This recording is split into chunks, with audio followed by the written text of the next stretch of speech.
Welcome to R5 TV news. రాష్ట్ర వ్యాప్తంగా ఉపాధ్యాయులు ఎదుర్కొంటున్న సమస్యలపై ఆంధ్రప్రదేశ్ ఉపాధ్యాయ ఫెడరేషన్ ఆధ్వర్యంలో రణభేరి కార్యక్రమం నిర్వహించనున్నట్లు ఫెడరేషన్ నాయకులు ప్రకటించారు. ఈ సమావేశం సెప్టెంబర్ 15 నుండి 19 వరకు రాష్ట్ర వ్యాప్తంగా జరుగుతుంది. పదవి విరమణ వయస్సు 60 ఏళ్లకు పెంచినప్పటికీ పదవి విరమణ చేసిన ఉపాధ్యాయులకు సమయానికి పెన్షన్ మంజూరు కావడం లేదని, సిపిఎస్ రద్దు చేయాలని, ఖాళీగా ఉన్న ఉపాధ్యాయ స్థానాలను భర్తీ చేయాలని, 2005 తర్వాత చేరిన ఉపాధ్యాయుల సర్వీసులను రెగ్యులరైజ్ చేయాలని డిమాండ్ చేశారు. అలాగే డిఈఓ, ఎంఈఓ కార్యాలయాల్లో పారదర్శకత లేకపోవడం, బదిలీ విధానంలో లోపాలు, పాఠశాల విలీనం కారణంగా ఉపాధ్యాయులు ఎదుర్కొంటున్న ఇబ్బందులు, వేతనాల్లో అన్యాయం వంటి అనేక సమస్యలు పరిష్కరించాలని వారు కోరుతున్నారు. రాష్ట్రంలోని ఉపాధ్యాయులందరూ ఐక్యంగా తమ సమస్యలను ప్రభుత్వ దృష్టికి తీసుకువెళ్లి పరిష్కారం సాధించేందుకు రాణాబేరి విజయవంతం చేయాలని పిలుపునిచ్చారు. ఫెడరేషన్ రాష్ట్ర అధ్యక్షులు, కార్యదర్శులు మాట్లాడుతూ ఉపాధ్యాయుల సమస్యలపై ప్రభుత్వం తక్షణ చర్యలు తీసుకోవాలని, లేని పక్షంలో రాష్ట్ర వ్యాప్తంగా తీవ్ర ఆందోళన కార్యక్రమాలు చేపడతామని హెచ్చరించారు. రాణాబేరి ద్వారా ఉపాధ్యాయులు ఐక్యంగా తమ హక్కుల కోసం పోరాడే సమయం వచ్చిందని యూటీఎఫ్ నాయకులు పేర్కొన్నారు.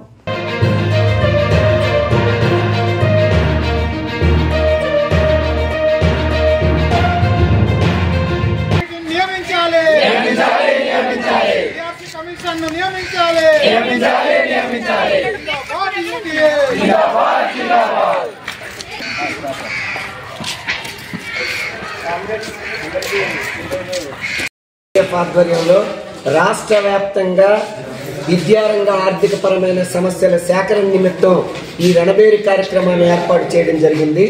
ఈరోజు అరకు వ్యాలీ ప్రాంతాన్ని పరిశీలించినప్పుడు గిరిజన ప్రాంతంలో ఉండే విద్యార్థులకు మెస్ బిల్ ఛార్జీలను అధికంగా పెంచాలని చెప్పి, ఎందుకంటే చాలామంది విద్యార్థులు రక్తహీనతతో బాధపడుతూ నాణ్యమైన భోజనం అందే పరిస్థితిలో లేదు.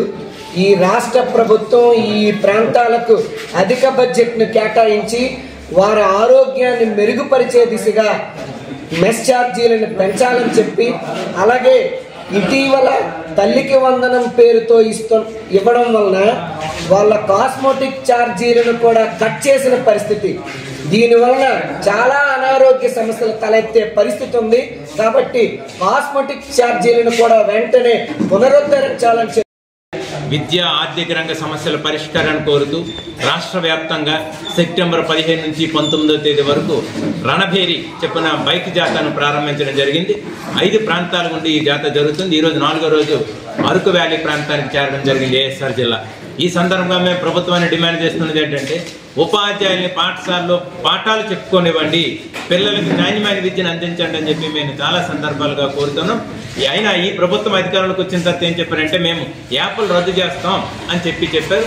ఈరోజు లీప్ అనే ఒక్క యాప్ని పెట్టి చాలా లెక్కలన్నీ అందులోనే అడుగుతున్నారు. ఈ లెక్కలన్నీ కూడా వరల్డ్ బ్యాంక్కి అందించే లెక్కలే తప్ప విద్యార్థుల పనికి వచ్చిన ఒకటి లేవని చెప్పి, అందుచేతనే ఈరోజు ఈ బోధనేతర పనులను రద్దు చేసి ఉపాధ్యాయులు బోధనకు పరిమితం చేయడం ద్వారా మాత్రమే నాణ్యమైన పాఠశాలను ఏర్పాటు చేసుకో ఈ ప్రభుత్వాన్ని తెలియజేస్తున్నాం. అలాగే కోవిడ్ సమయంలో మన పాఠశాలలో 45 లక్షల మంది పిల్లలు చదువుకునే వాళ్ళు. ఈరోజు ఈ ప్రభుత్వం వచ్చిన నాటికి చూస్తే 30 లక్షల దగ్గరికి దిగిపోయింది.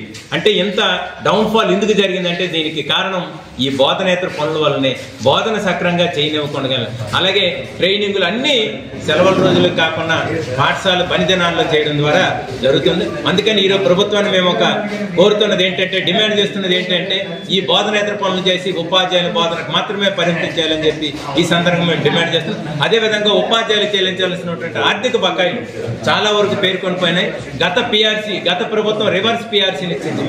ఆ రివర్స్ పిఆర్సీతో రావాల్సినటువంటి పిఆర్సీ బకాయిలు కానీ, డిఏ బకాయిలు కానీ ఇప్పటి వరకు చెల్లించుకున్న పోయినటువంటి పరిస్థితి ఉంది. అలాగే సరెండర్ లీవ్లకు సంబంధించినటువంటి ఉపాధ్యాయులందరూ ఇన్కమ్ ట్యాక్స్ కట్టారు.